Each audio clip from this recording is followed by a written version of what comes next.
Hello बच्चों। हाँ, अब तक का लेक्चर आप देख चुके हो। आज तीसरा लेक्चर है जिसमें हम एलिमेंट्री कैनाल के बाकी जो बचे हुए हिस्से हैं उनको पूरी तरीके से इसी लेक्चर में पढ़ने की कोशिश करेंगे। आज हम शुरू करने वाले हैं फेरिंग्स, ओरल कैविटी के बाद वाला जो पोर्शन है उसके बारे में हम बात करने जा रहे हैं। फेरिंग्स या इसी को हम थ्रोट बोल देते हैं, throat. Okay, it is a common passage for both digestive and respiratory system. मतलब ये कि ओरल कैविटी से खाना नीचे की तरफ उतर रहा है, ईसोफेगस में भेजने का काम फेरिंग्स करेंगे और साथ साथ हमारे नोज से या नेजल चैम्बर, नेजल कैविटी से जो एयर जाएगा ट्रैकिया के अंदर वो भी इसी फेरिंग्स से होके ही जाएगा। इस कारण से हम इनको common passage for both food and air बोल देते हैं। फूड एंड एयर आप देख सकते हो डायग्राम के अंदर, नेजल कैविटी आगे की तरफ उतर रहा है, फेरिंग्स में ये भी जा रहा है, और वहीं पे ओरल कैविटी भी आगे जब उतर रहा है तो वो भी फेरिंग्स में ही ओपन हो रहा है। अलग अलग कलर से दिखाया गया है आपको। नाजोफेरिंग्स, उसके बाद ओरोफेरिंग्स, और नीचे का वो हिस्सा जो लैरिंग्स वाले रीजन में देखने को मिल जाता है जिसको आप हाइपोफेरिंग्स या फिर लैरिंगोफेरिंग्स बोल देते हो। तो pharynx is divided into 3 parts: nasopharynx, oropharynx and laryngopharynx. इसी को हम हाइपोफेरिंग्स भी बोलते हैं। ओके, बाकी लैरिंग्स के स्ट्रक्चर के बारे में आप रेस्पिरेटरी सिस्टम के अंदर पढ़ोगे।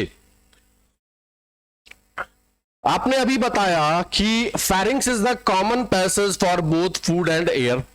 तो जो खाना हम खा रहे हैं हो सकता है कि इस कॉमन पैसेज के होने के कारण हमारे ट्रैकिया के अंदर वो फूड पार्टिकल इंटर कर जाए, लेकिन ऐसा होता नहीं है। थैंक्स टू एपिग्लॉटिस, एक कार्टिलेजिनस फ्लैप है जो फूड को ग्लॉटिस में जाने से या ट्रैकिया में जाने से रोकती है। ग्लॉटिस बोलते हैं opening of the larynx, opening of the trachea को। ट्रैकिया की जो ओपनिंग होती है उसको हम ग्लॉटिस बोल देते हैं। ऐसे ही जो ईसोफेगस की ओपनिंग होती है इसको हम गलेट बोल देते हैं। तो ईसोफेगस जब हम पढ़ेंगे तो वहां पे थोड़ी सी बात करेंगे।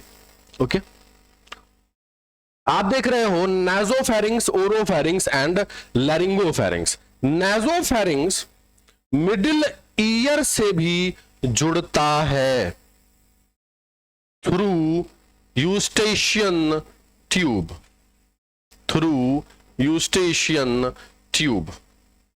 Okay okay, this is all about pharynx. तो फेरिंग्स को हमने कितने पार्ट में तोड़ा? नाजोफेरिंग्स, ओरोफेरिंग्स एंड लैरिंगोफेरिंग्स, ये बात है। और जो सबसे इंपॉर्टेंट बात है वो हमें याद रखनी है कि it is common passage for both food and air. और एपिग्लॉटिस के बारे में तो आपको भूलना ही नहीं है। क्या याद रखोगे? It is a cartilaginous flap, cartilaginous flap जो फूड की एंट्री को ग्लॉटिस में जाने से रोकती है। आप देख सकते हो एपिग्लॉटिस यूं इस तरीके से बनी हुई है, जैसे ही खाना नीचे की तरफ जा रहा होता है तो ये ग्लॉटिस को ढक देता है। ओके ओके, नेक्स्ट मूव करते हैं नेक्स्ट टॉपिक पे। अगला एलिमेंट्री कैनाल का हिस्सा ईसोफेगस कहलाता है, जो कि 25 सेंटीमीटर लंबा होता है। 25 सेंटीमीटर लंबा होता है। आप देख सकते हो डायग्राम के अंदर फूड पार्टिकल फेरिंग्स से नीचे उतरेगा, ईसोफेगस में जाएगा और ईसोफेगस से धीरे धीरे नीचे की तरफ उतर रहा है by the help of peristalsis, by the help of peristaltic movement, by the help of peristaltic movement. Okay, oesophagus का जो शुरू का हिस्सा होता है 2 से 4 सेंटीमीटर आप कह लो, ये बना होता है स्केलेटल मसल का या फिर स्ट्रिएटेड स्ट्रिप्ड मसल्स का, स्ट्रिप्ड मसल्स का। मतलब इसका कि ये वॉलंटरी हो गए नेचर में,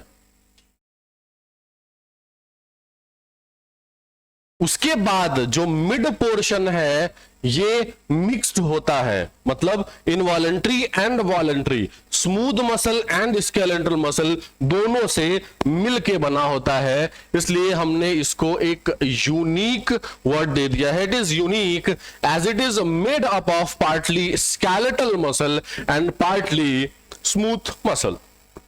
तो skeletal muscle and smooth muscle दोनों से मिलके बने हुए हैं। और इसका जो आखिरी हिस्सा होता है, जो स्टमक को कनेक्ट करने वाला हिस्सा है, वो स्मूथ मसल्स का बना हुआ है। ओके, ईसोफेगस को हम 3 पार्ट में डिवाइड करके पढ़ते हैं, cervical oesophagus, thoracic oesophagus and abdominal oesophagus. ये अलग अलग हिस्सों के नाम हैं। जैसे कि जो गले वाले रीजन में देखने को मिल रहा है उसको हम सर्वाइकल ईसोफेगस बोल देते हैं। जो थोरैक्स रीजन में देखने को मिल रहा है उसे हम थोरैसिक बोल देते हैं। और थोड़ा बहुत हिस्सा जो एब्डोमिनल ईसोफेगस कहला रहा है, एब्डोमेन के अंदर देखने को मिल रहा है। डायग्राम से आप समझ सकते हो कि इतना जो हिस्सा है वो एब्डोमिनल कहलाएगा, बाकी जो पूरा हिस्सा है ये थोरैसिक कहलाएगा। थोड़ा सा जो पोर्शन है ऊपर का जो हमारे नेक रीजन में देखने को मिल रही है, इसको हम सर्वाइकल ईसोफेगस बोल देते हैं। सर्वाइकल वर्ड बेसिकली हमने वर्टिब्री से लिया हुआ है। यहां पे जब हम वर्टिब्रल कॉलम पढ़ते हैं तो इस वाले रीजन में जो वर्टिब्री देखने को मिल रही हैं उनको हम सर्वाइकल वर्टिब्री बोल देते हैं।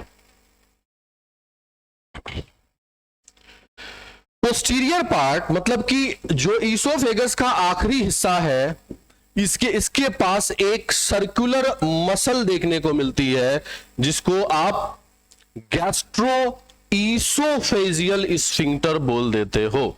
ये क्या करेगी?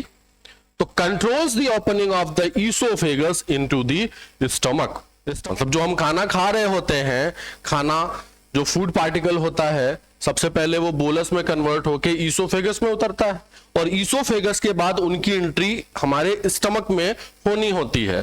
तो स्टमक में इनकी ओपनिंग को, फूड की ओपनिंग को गार्ड किया जाता है, कंट्रोल किया जाता है, थोड़ा थोड़ा हिस्सा नीचे की तरफ भेजा जाता है। तो वो कंट्रोल करने का काम गैस्ट्रो ईसोफेजियल स्फिंक्टर कर रहे हैं। ओके, चलिए अगला टॉपिक है स्टमक। स्टमक को हम एक और वर्ड से बोलते हैं गैस्टर। गैस्टर वर्ड भी बोल सकते हैं। Okay, it is the widest organ. हमारे एलिमेंट्री कनाल का जो सबसे बड़ा हिस्सा है, जो सबसे चौड़ा हिस्सा है, वो स्टमक कहलाता है। ओके, इसका जो शेप है जे शेप्ड होगा। It is J shaped, it is J shaped organ. Okay, आप देख सकते हो यहां पे लेसर कर्वेचर, तो इस साइड क्या होगा? Greater curvature. ये लेसर कर्वेचर हमारे बॉडी के पोस्टीरियर साइड में देखने को मिलता है और ग्रेटर कर्वेचर आगे की तरफ देखने को मिलता है। मतलब ये वेंट्रल साइड एंड ये पोस्टीरियर साइड देखने को मिल रहा है। ओके, हमारे स्टमक को हम 3 पार्ट में डिवाइड करके, 4 पार्ट में डिवाइड करके पढ़ते हैं। पहला हो जाता है फंडस, दूसरा कार्डियक, तीसरा बॉडी और चौथा पाइलोरिक। कार्डियक रीजन जस्ट जैसे ही एंट्री होती है ईसोफेगस की स्टमक के अंदर, उस वाले रीजन को हम कार्डियक रीजन कह देते हैं। जस्ट एंट्री हो रही है। नाम क्यों ऐसा पड़ा? Because it is near to heart. Heart के करीब होने के कारण इस वर्ड का इस्तेमाल हम यहां पे कर रहे हैं, और कोई कारण नहीं है। दूसरा हिस्सा जो फंडस है, अपर पोर्शन है, इसको हम बोल देते हैं, इस रीजन के अंदर जनरली एयर फिल्ड होता है, गैस फिल्ड होता है। एयर फिल्ड होता है generally. Okay, next part body, जो मेन पार्ट होती है हमारे स्टमक की, उसको आप बॉडी बोल देते हो, जहां पे ज्यादा स्पेस मिल जा रहा है डाइजेशन के लिए, तो मेन पार्ट।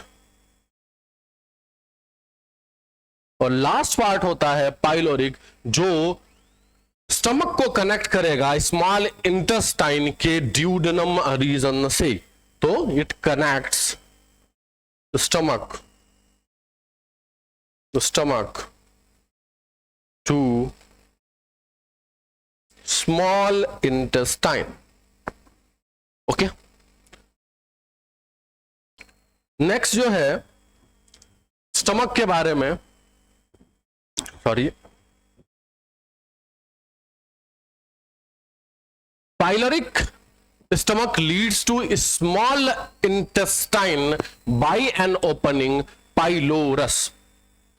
जब ये खुलता है ड्यूडेनम रीजन में, तो इस रीजन को, इस ओपनिंग को हम पाइलोरस कह देते हैं।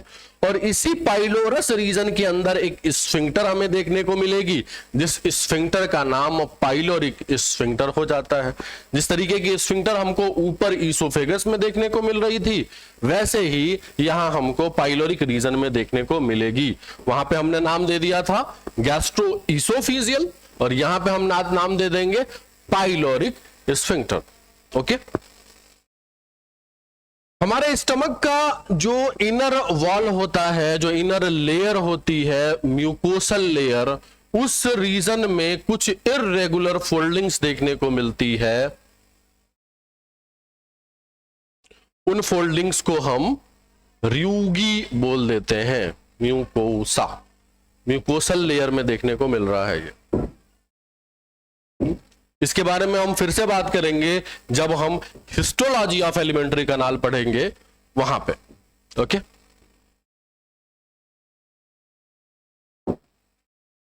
नेक्स्ट हम शुरू करते हैं small intestine. It is the longest part. फिर भी हमने क्या बोला है? It is small intestine. ऐसा क्यों बोला? Because diameter is small, diameter is small, that is why we call it small intestine. okay, 2.5 centimetre, 3.5 centimetre के अराउंड इनका डायमीटर होता है अलग अलग रीजन के अंदर। हालांकि अगर इनके लंबाई की बात करी जाए तो हमारे एलिमेंट्री कैनाल में ये सबसे लंबे होते हैं। 6.25 सेंटीमीटर, सॉरी 6.25 मीटर लॉन्ग होते हैं। और इनकी डायमीटर की बात करी जाए तो ये हो जाती है 2.5 सेंटीमीटर। बात समझ में आ रही होगी। स्मॉल इंटेस्टाइन नाम क्यों दिया? Because of its small diameter. Okay, इनको भी हम 3 पार्ट में डिवाइड करके पढ़ते हैं। पहला हो जाता है ड्यूडेनम, जो कि सबसे छोटा हिस्सा है, 25 सेंटीमीटर का होता है। उसके बाद जेजनम, जो कि 2.5 मीटर लंबा है। एंड लास्ट पार्ट है इलियम, 3.5 सेंटीमीटर का। अब डायग्राम के अंदर देख पा रहे होंगे, स्मॉल इंटेस्टाइन से जस्ट एक सी शेप्ड ड्यूडेनम देखने को मिल रहा है। यहीं से स्मॉल इंटेस्टाइन शुरू हो जाती है और ये आके इंटर करती है, जेजनम से मिलती है, और अच्छी खासी कॉइलिंग आपको देखने को मिल रही है। और सबसे ज्यादा कॉइलिंग इलियम रीजन के अंदर आपको देखने को मिलेगा। Highly coiled, highly coiled.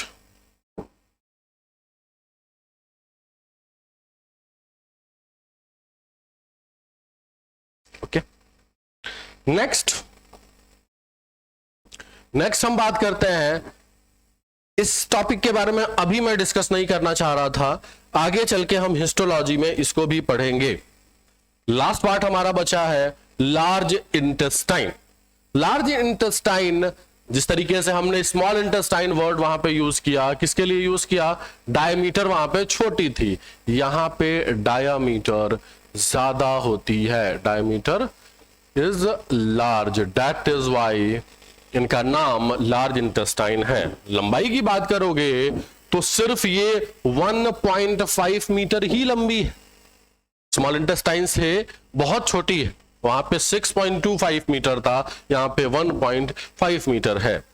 इसके 3 रीजंस होते हैं, पहला सीकम, दूसरा कोलन एंड तीसरा rectum. Caecum, colon and rectum. Caecum region ये आप देख पा रहे होंगे, ये एक छोटा सा रीजन होता है, काफी छोटा होता है और ब्लाइंड सैक होता है। एक तरफ से ब्लाइंड होगा और दूसरे तरफ ये कनेक्ट कर रहा होगा कोलन और फिर रैक्टम को। यहीं से एक छोटा सा वर्मी फॉर्म अपेंडिक्स अराइज होता है। ये जो रीजन है ये हमारे यहां तो नहीं, लेकिन जो हर्बीवोर्स होते हैं उनके यहां ज्यादा एडवांस होते हैं। सीकम की बात करो तो वेरी स्मॉल इन मैन, सिर्फ 6 सेंटीमीटर के ही हैं। अगर यही हम हर्बीवोर्स की बात करेंगे तो वहां पे उनकी लंबाई और भी ज्यादा हो जाएगी, यहां पे और ज्यादा वो फंक्शनल हो जाएंगे। सेलुलोज का डाइजेशन कराना होता है, दैट इज वाई वहां पे ज्यादा जरूरत होती। सीकम से एक वर्मीफॉर्म अपेंडिक्स अराइज होती थी, इसके बारे में भी हमने बात कर ली। It is vestigial in human, vestigial in us, ठीक। और फिर अगला पोर्शन आ जाता है कोलन। कोलन को 3 पार्ट में, हम वैसे तो 4 पार्ट में डिवाइड करके पढ़ते हैं। पहला पार्ट है असेंडिंग पार्ट, जो ऊपर की तरफ जा रहा है, that is Y ascending.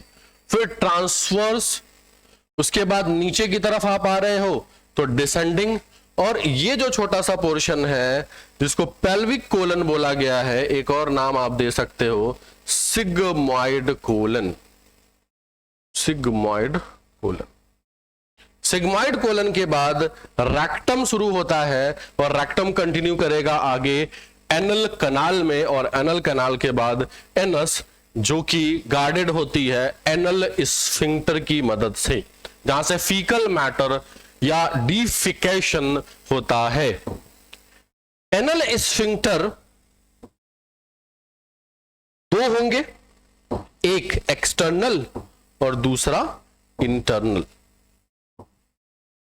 External वाला voluntary muscles, voluntary circular muscles से बने होंगे, और अंदर वाला, इनर वाला इनवॉलंटरी या फिर smooth muscle, smooth circular muscle से बने होंगे, ओके, जो कि गार्ड करेंगे फीकल मैटर के डिस्चार्ज को। यह था हमारा एलिमेंट्री कनाल का लार्ज इंटेस्टाइन। हमने पूरे एलिमेंट्री कनाल को आज कोशिश किया है कि खत्म कर दें, and this is all about elementary kanal. Thank you.